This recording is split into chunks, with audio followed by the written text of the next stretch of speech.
आराम से बोलना, आप मेरी चिंता ना करें, मैंने जैसा कर्म किया है उसका फल तो मुझे भोगना पड़ रहा है, लेकिन एक बात मेरी जरूर ध्यान रखें। क्या ध्यान रखने की थी? आप लोग भी ध्यान रखो। ओ सिद्धार्थ, सुनो अच्छे से, दीपक बढ़िया सुनो, ये बात ध्यान रखना।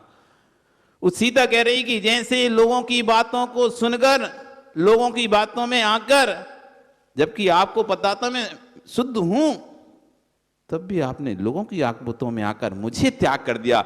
ऐसे कभी लोगों की बातों में आके धर्म का त्याग मत करना।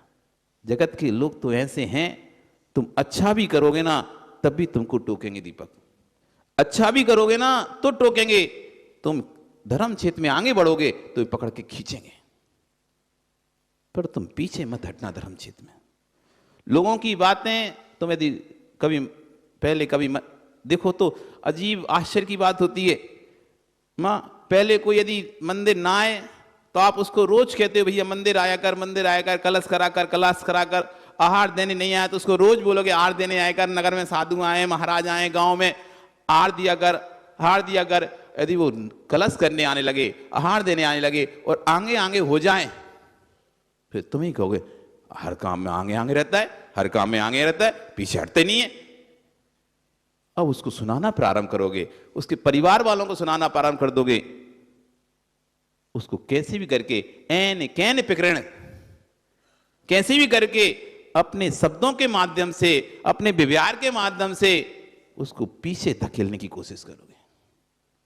जीवन में कभी किसी को पीछे मत करो। प्रमोद समझा देना अपने सभी मित्रों को, सब अपने अपने पुण्य से आगे बढ़ते हैं। सुना सिद्धार्थ? सब अपने अपने पुण्य से आगे बढ़ते हैं, कोई किसी के कारण से आगे नहीं बढ़ता है। उनका पुण्य होता है तो वो आगे बढ़ पाते हैं, और यदि हम उनसे ईर्ष्या करें, जलन करें, द्वेष करें, ये आगे आगे क्यों, इतने सारे लोगों में से यही आगे क्यों, ये तुम्हारे भैरात्मपने की पहचान है। इतने लोगों में यही आगे क्यों, इसको ही आगे स्थान क्यों, ये आपके भैरात्मपने की पहचान है। जिसका पुण्य होता है वो स्वतः ही अपने आप आगे आ जाता है, उसको आगे करना नहीं पड़ता, उसको आगे करना नहीं पड़ता, उसका पुण्य उसको स्वतः ही आगे कर देता है। और जिसका पाप रहता है वो आगे होके भी धीरे धीरे अपने आप पीछे चला जाता है, चला जाता है।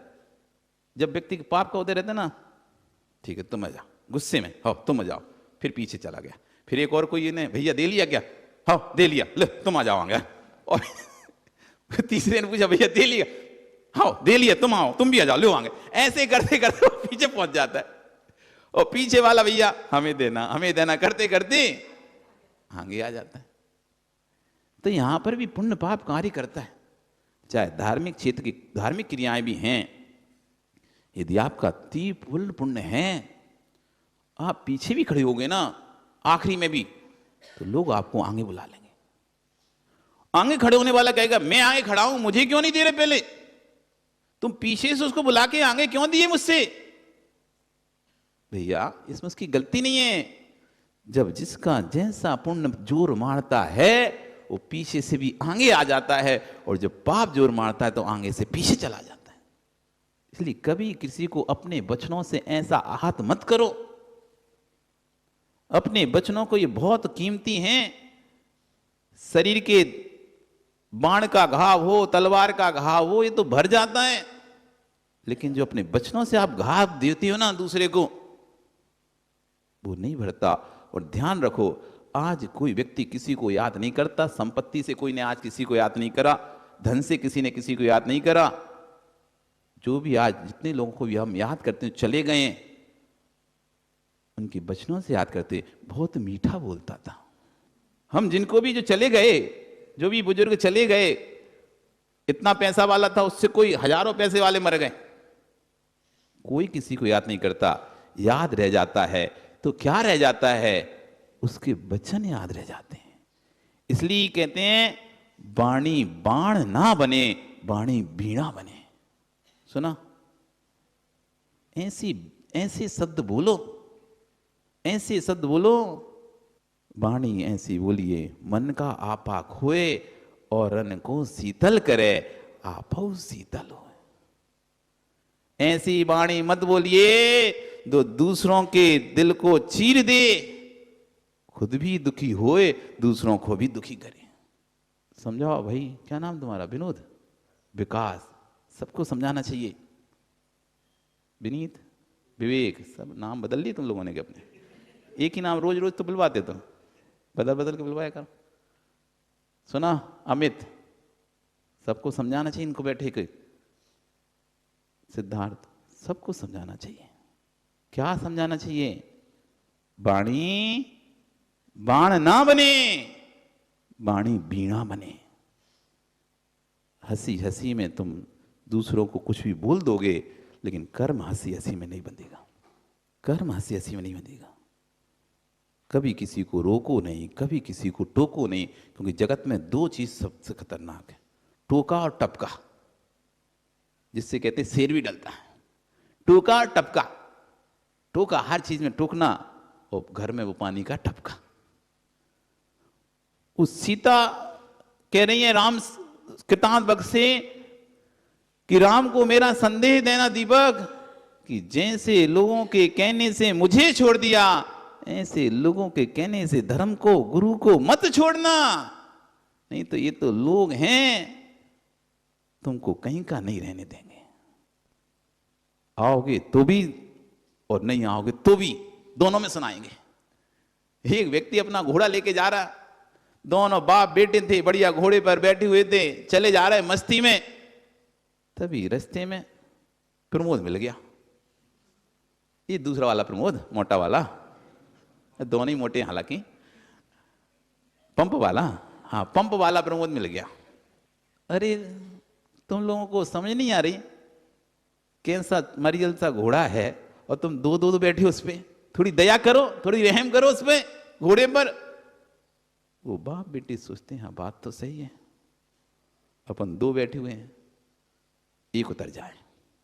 एक उतर गया, एक उतर गया, थोड़े आगे चले तो भैया दीपक का साड़ू बड़ा वाला, क्या नाम है उसका, है विमल, विमल मिल गया। बोलते हैं भैया, वो देखता है अरे कैसा नालायक बेटा है। अब बेटा बैठा तो बाप उतर गया था, कैसा नालायक बेटा है, बाप को तो पैदल चला रहा है, खुद मस्ती से बैठा है घोड़े पर। अब बेटे को तो बुरा लगा, यार ये तो बात सही कह रहे हैं, पिताजी ऐसी अवस्था में नीचे चल रहे हैं, वो तो बुजुर्ग हैं तो उनको तो घोड़े पे बैठना चाहिए, मैं पैदल चलता। तो ठीक है, उतर गए। उतर गए तो फिर विमल के बगल में कौन बैठा है? पवन। रास्ते में पवन मिल गए। पवन मिल गए, वो देखते हैं कि पिता बैठा है, बेटा पैदल चल रहा है। तो कहते कैसा ना बाप है, बेटे को देखो तो पैदल चला रहा है, खुद घोड़े पे डटा है, अच्छे से मस्त मजे ले रहा है। पिता कहते यार ये बात तो सही है, छोटा बेटा मतलब पैदल चल रहा है बेटा, अच्छा थोड़ा ना है, चलो एक काम करते हैं दोनों उतर जाते हैं। बस फिर तो सिद्धार्थ मिल गए। अब सिद्धार्थ से तो रहा नहीं गया, और उसने बोल दिया कैसे पागल आदमी है, सवारी साथ में चल रही हो, खुद पैदल चल रहे हैं, साथ में सवारी चल रही हो, पैदल चल रहे हैं। उन्होंने कहा भैया क्या है, हम दो बैठे तब भी लोग सुनाए, एक उतरा एक बैठा तब भी सुनाया, बेटा उतरा बाप बैठा तब भी सुनाया, बाप उतरा बेटा बैठा तब भी सुनाया, हम दोनों तरह के तब भी सुना रहे हैं। लोगों की नहीं सुनना, जो अपने मन की वो करो। ये तो सुनाने से पीछे रहेंगे नहीं, ये तो सुनाने से पीछे रहेंगे नहीं। इसलिए जो हमारे को अच्छा लग रहा है वो हम करते हैं, फिर उनको जो अच्छा लगा वो किया। अब नहीं सुनना किसी की, अब नहीं सुनना किसी की। सीता कह रही है जैसे लोगों के कहने पे आप मुझे छोड़ रहे हो, वैसे लोगों के कहने पर धर्म को मत छोड़ना। लोग तो अपने स्वार्थ, अपनी इच्छाओं की पूर्ति चाहते हैं। उनको लगता है इस व्यक्ति को मंदिर आना चाहिए, तो वो चाहते हैं मैं चाहता हूं आना चाहिए तो ये आए। उनको लगता है इस व्यक्ति को मंदिर नहीं आना चाहिए, उनका मन है नहीं आना चाहिए तो वो ना आए। उस व्यक्ति का किसी व्यक्ति मन है कि ये व्यक्ति यहां खड़ा होना चाहिए, तो खड़ा होगा तो उसके लिए ठीक है। उसको लगता है कि यहां खड़ा नहीं होना चाहिए, तो खड़ा होता है तो उसको बुरा लगता है, तो मना करता है।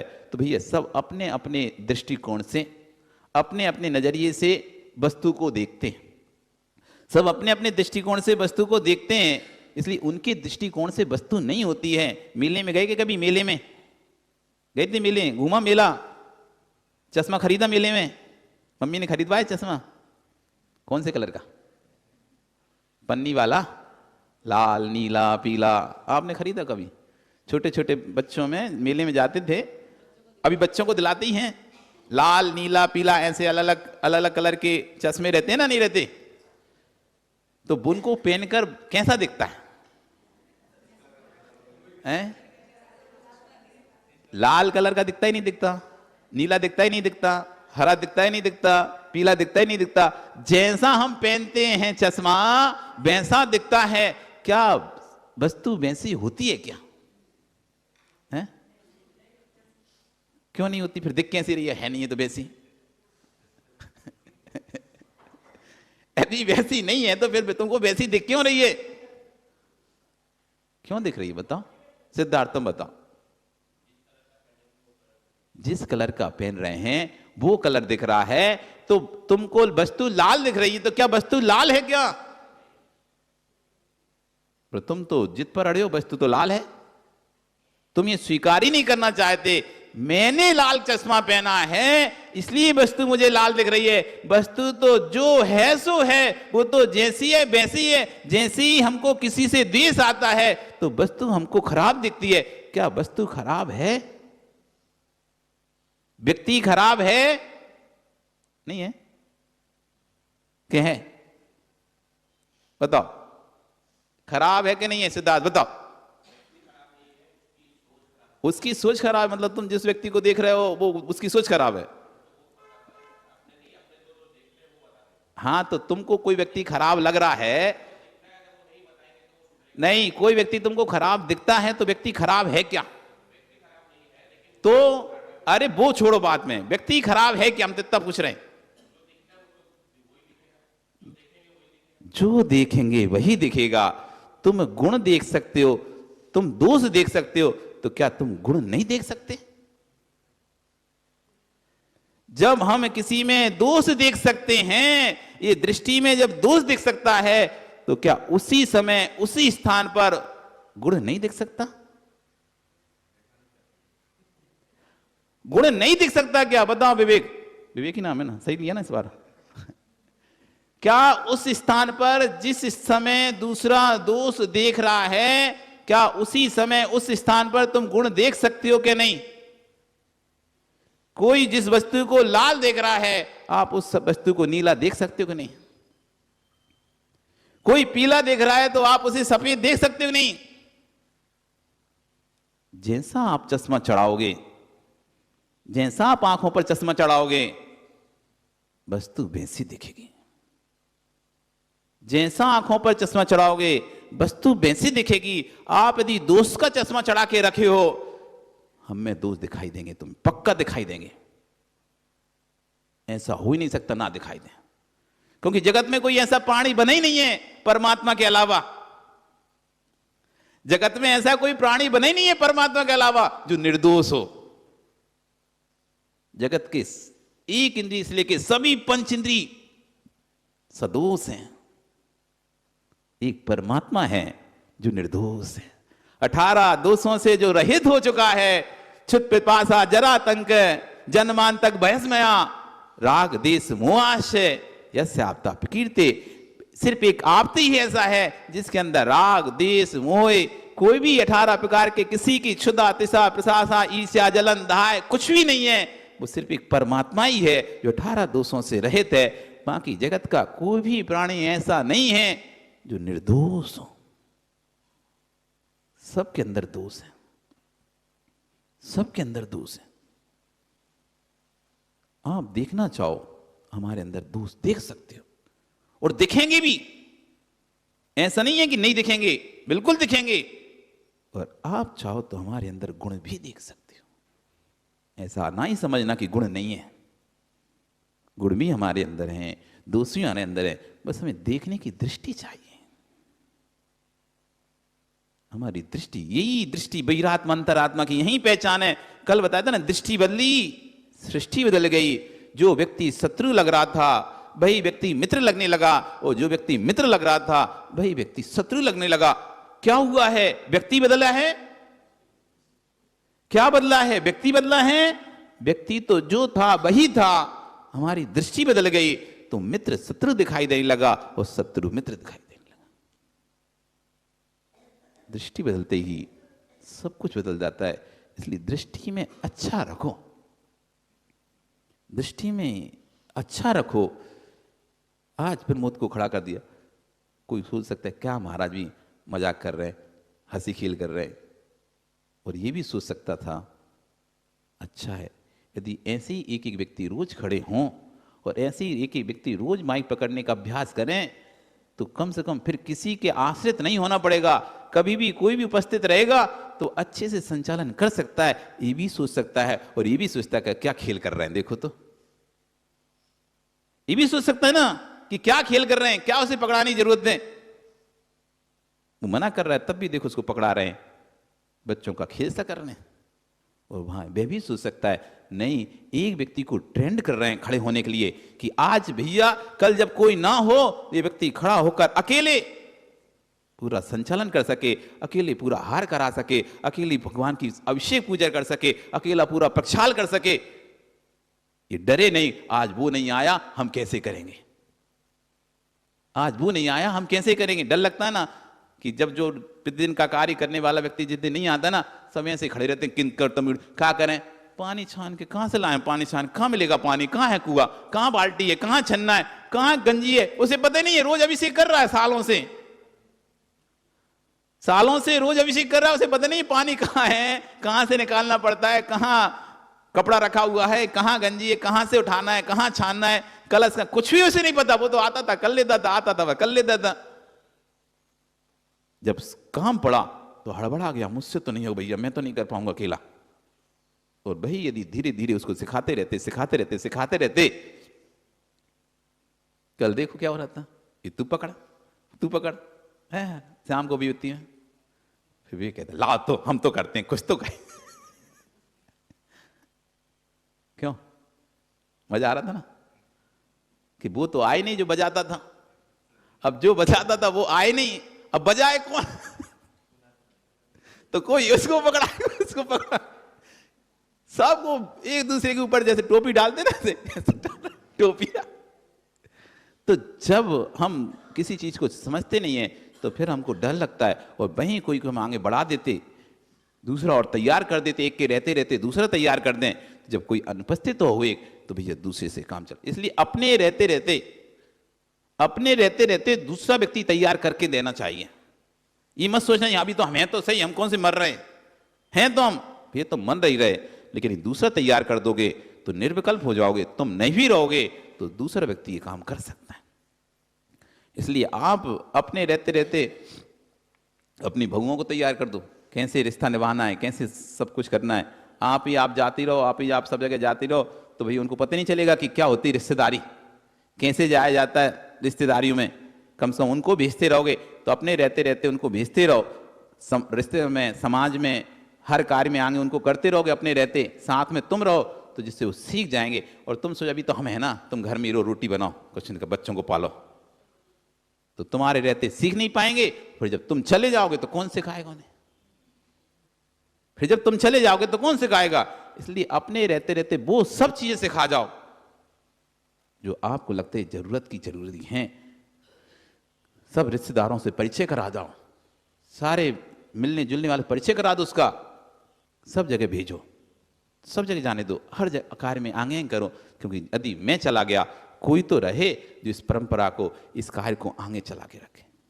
आ गया समझ में आया कि नहीं आया आप लोगों को?